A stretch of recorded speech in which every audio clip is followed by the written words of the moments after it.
Derivation of atomic mass unit. Atomic mass unit को हम short form में AMU के नाम से भी रिप्रेजेंट करते हैं। The value of AMU। जब भी स्टूडेंट्स मॉलिक्यूलर मास या एटॉमिक मास कैलकुलेट करते हैं तो उसकी जो यूनिट होती है वो होती है AMU। व्हाट इज़ AMU और व्हाट इज़ द यूनिट कि इसको एटॉमिक मास यूनिट क्यों कहा जाता है, इसकी डेरिवेशन क्या है, मोस्ट इम्पॉर्टेंट टॉपिक है। क्योंकि हमारे पास जितना भी मैटर होता है, अगर आपके पास एक कंपाउंड है,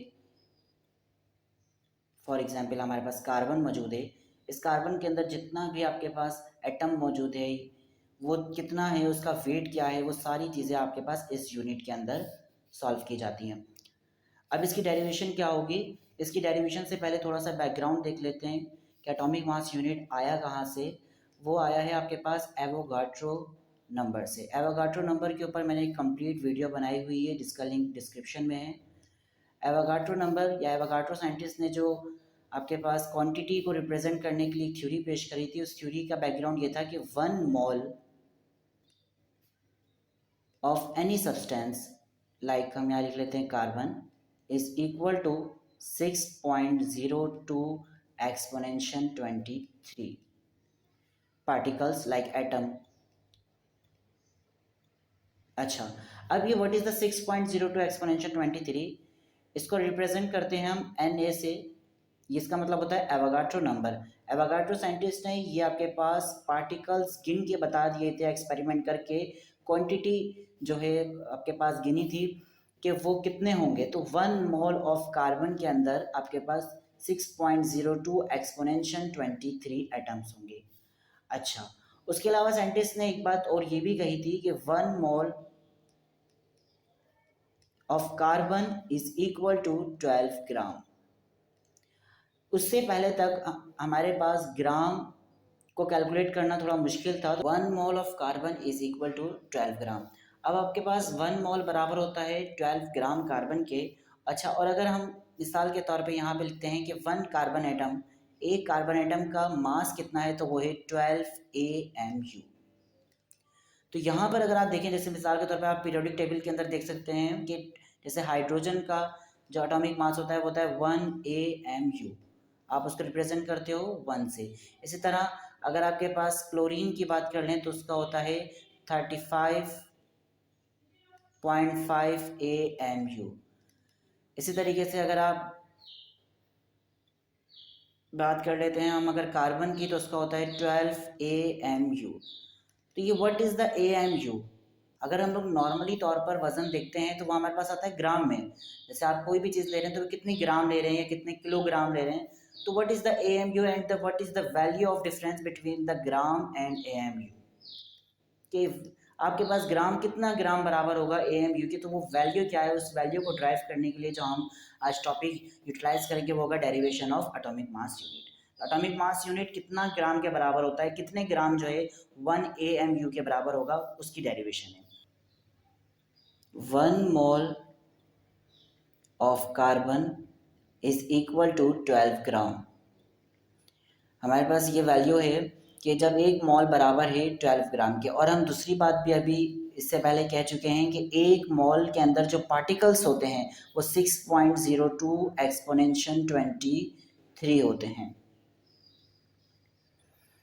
मतलब 1 मोल के अंदर, अगर मिसाल के तौर पे यहाँ पर ये एक कार्बन का पीस है, अगर इसको हम सिंपली डिफाइन करें इस बात को, इस थ्योरी को, तो इस तरह होगा कि ये 1 मोल है कार्बन का और ये है 12 ग्राम का। तो इस 12 ग्राम के अंदर कितने एटम्स मौजूद हैं कार्बन के, वो हैं 6.02 एक्सपोनेंशियल 23। मतलब 6 के आगे आप 23 जीरो लगा दें, इतने पार्टिकल्स इस 12 ग्राम कार्बन के अंदर मौजूद होंगे।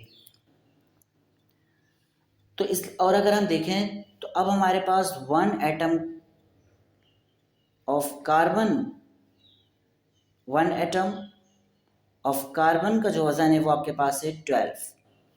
1 एटम ऑफ कार्बन का जो वजन है वो भी आपके पास 12 ही है। और यहाँ पर जो 1 मोल ऑफ कार्बन है वो भी 12 है, लेकिन यहाँ पर हम रिप्रेजेंट कर देते हैं AMU से और यहाँ हम रिप्रेजेंट कर रहे हैं ग्राम से। तो इन दोनों के अंदर डिफरेंस क्या है, उसके लिए डेरिवेशन होगी। अब उसके अलावा एक पॉइंट और देख लें इम्पोर्टेंट, कि अगर हम लिखते हैं मास ऑफ प्रोटॉन और mass of neutron. Mass of proton जो हमारे पास होता है, जो साइंटिस्ट ने जे थॉमसन ने बताया था, इसका लिंक भी मैं आपको डिस्क्रिप्शन में दे दूंगा, वो था 1.672 एक्सपोनेंशियल -24 ग्राम। और जो आपके पास मास ऑफ न्यूट्रॉन आता है वो आता है 1.76 एक्सपोनेंशियल -24 ग्राम। अगर आप एक कार्बन एटम की बात करते हैं तो एक कार्बन एटम का जो न्यूक्लियस होता है उसके अंदर असल में एटॉमिक मास होता है। प्रोटॉन और न्यूट्रॉन्स इसके न्यूक्लियस के अंदर होते हैं और इसको हम कहते हैं उसका एटॉमिक मास। उस एटम का वजन कहाँ है? उसके न्यूक्लियस में। अच्छा, उसके अलावा 1 मोल ऑफ कार्बन, अगर हम कार्बन की बात कर लेते हैं, कार्बन की बात कर रहे थे तो कार्बन का जो एटॉमिक नंबर होता है वो होता है आपके पास 12। इसका मतलब होता है कि प्रोटॉन की तादाद 6 और न्यूट्रॉन की तादाद भी इसके अंदर 6 ही होती है। तो एक का वजन आपके पास ये आ रहा है। अब अगर हमें 6 का वजन निकालना होगा तो जाहिर सी बात है इस पूरी वैल्यू को मैं मल्टीप्लाई बाय 6 करूंगा। तो आप 1.6 एक्सपोनेंशियल को मल्टीप्लाई बाय 6 करोगे जब, तो आपके पास जो आंसर आएगा वो मैं यहाँ लिख दे रहा हूँ,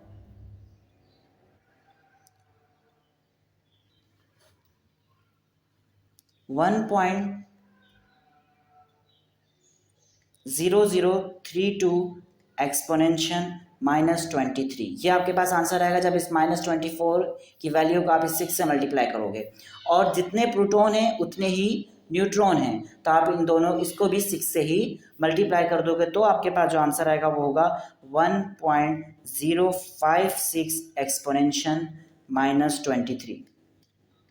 और ये दोनों वैल्यूज अभी आपके पास ग्राम में ही चल रही हैं, अभी हम AMU में नहीं आए हैं, अभी हम ग्राम में ही हैं। ये दोनों वैल्यूज आपके पास ग्राम में ही आ रही हैं। अच्छा, उसके बाद अब हम क्या करेंगे कि ये दोनों वैल्यूज आ गई। अब आपके पास एटॉमिक मास किसे कहते हैं कि प्रोटॉन और न्यूट्रॉन के एडिशन को, मतलब प्रोटॉन जितना है और न्यूट्रॉन है उन दोनों को प्लस कर दें तो आपके पास जो वैल्यू आएगी वो उसका एटॉमिक मास कहलाएगा। तो हम इन दोनों को जब प्लस करेंगे,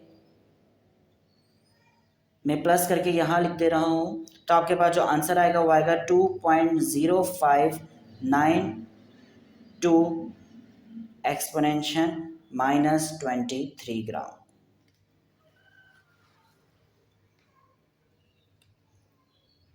सो आपके पास जो 1 कार्बन का मास आया, पीछे जो हमने कैलकुलेशन करी उसके अंदर 1 एटम ऑफ कार्बन का जो आपके पास मास निकला प्रोटॉन और न्यूट्रॉन को मल्टीप्लाई कर कर और एडिशन करवा कर, वो आपके पास आया 2.0592 एक्सपोनेंशियल 23। आप साथ साथ एक रफ कॉपी में कैलकुलेटर से ये आंसर्स निकालते रहें ताकि साथ साथ समझ में भी आए। तो 1 atom of carbon is equal to 2.0592 exponential -23 gram, ये एक कार्बन के एटम का है। जबकि साइंटिस्ट ने जो बात कही थी वो ये कही थी कि 1 मोल ऑफ, मोल असल में आया कहाँ से वो अब समझ में आएगा, 1 mole of carbon is equal to 12 gram, is equal to 12 gram. And 1 mole में कितने एटम्स हैं, टोटल एटम्स कितने हैं, वो है 6.02 एक्सपोनेंशियल 23 एटम्स। और अभी हम ये इतने एटम्स हैं, अभी हमने एक एटम का जो है वजन पता कर लिया है, वो कितना हो गया है आपके पास, वो ये वैल्यू आ चुकी है। ये सिर्फ एक एटम की वैल्यू है। अब हम क्या करेंगे, जाहिर सी बात है ये एक एटम की वैल्यू है, हमें इतने एटम्स की वैल्यू निकालनी है, तो हम इस वाली वैल्यू को इस वैल्यू से मल्टीप्लाई कराएंगे। तो आप इस तरह लिखोगे कि 2.0592 एक्सपोनेंशियल -23 मल्टीप्लाई बाय 6.02 एक्सपोनेंशियल 23। इसका जो आंसर आएगा वो आपके पास क्या आंसर आना चाहिए, आंसर आएगा 12। क्यों? क्योंकि इन्होंने खुद ही कह दिया था कि जो इतने पार्टिकल्स हैं, ये जो पार्टिकल्स हैं, ये पार्टिकल्स आपके पास 1 मोल के बराबर हैं। और 1 मोल किसके बराबर है, 12 के। और इन पार्टिकल्स में से एक पार्टिकल का वजन इतना है, तो हमें टोटल पार्टिकल्स का पहले वजन पता करना होगा। तो वो टोटल पार्टिकल्स का वजन कैसे होगा कि इन दोनों को मल्टीप्लाई करोगे, जो आंसर आएगा वो आपके पास आंसर क्या होगा, 12। तो ये आपके पास एक इंपॉर्टेंट थ्योरी थी जिसका बैकग्राउंड यही है कि 1 मोल ऑफ एनी सब्सटेंस, हम यहाँ पे कार्बन की बात कर रहे हैं, आप कोई और एलिमेंट भी यूज़ कर सकते हैं, हाइड्रोजन, लिथियम, सोडियम, XYZ कोई भी एलिमेंट, उसको आप जब सॉल्व करेंगे इसी तरीके से कि उसके नंबर ऑफ प्रोटॉन और नंबर ऑफ न्यूट्रॉन, उन दोनों को मल्टीप्लाई करेंगे प्रोटॉन के मास से और न्यूट्रॉन के मास से, जो साइंटिस्ट ने कैलकुलेट्स करे हुए हैं। फिर उसके बाद उन दोनों को आप ऐड करोगे, ऐड करने के बाद जो आंसर आएगा वो आपके पास एक एटम का आंसर होगा। वो एक एटम आपका लिथियम, सोडियम, पोटाशियम कोई भी हो सकता है, आप पीरियोडिक टेबल से निकाल सकते हैं, ठीक है, वो कोई सा भी हो सकता है। आप उसके एक एटम का वजन निकालोगे, उसके बाद उसको मल्टीप्लाई कराओगे इस वैल्यू से, तो तमाम पीरियोडिक टेबल के तमाम एलिमेंट्स या तमाम मॉलिक्यूल्स का जो आपके पास वैल्यू है, पार्टिकल्स की वैल्यू है, वो यही है। तो आपके पास 1 mole of carbon is equal to 12 gram आ जाएगा। इस तरह आपके पास AMU जो है वो रिलेटेड करता है ग्राम से, ठीक है। अब इन्होंने AMU को नाम क्यों दिया वो भी आप लोग देख लें। मास ऑफ कार्बन, 1 कार्बन जो क्या आया था 2.0592 एक्सपोनेंशियल -23, ये आपके पास मास ऑफ कार्बन आया था। अगर मैं इसको डिवाइड करा दूं 12 से तो आंसर आता है आपके पास 1.661 एक्सपोनेंशियल -24 ग्राम, ये आपके पास आंसर आएगा। It's the value of AMU। ये किस में आ रही है, ग्राम में आ रही है, तो ये पूरी वैल्यू आपके पास बराबर है 1 के।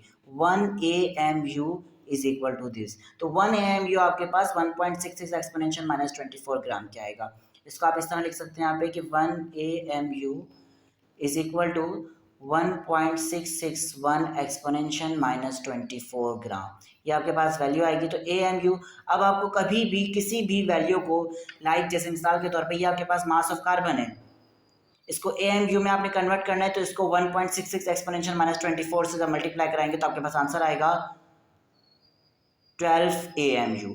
तो 1 एटम का कार्बन का वजन कितना हो जाएगा 12 AMU।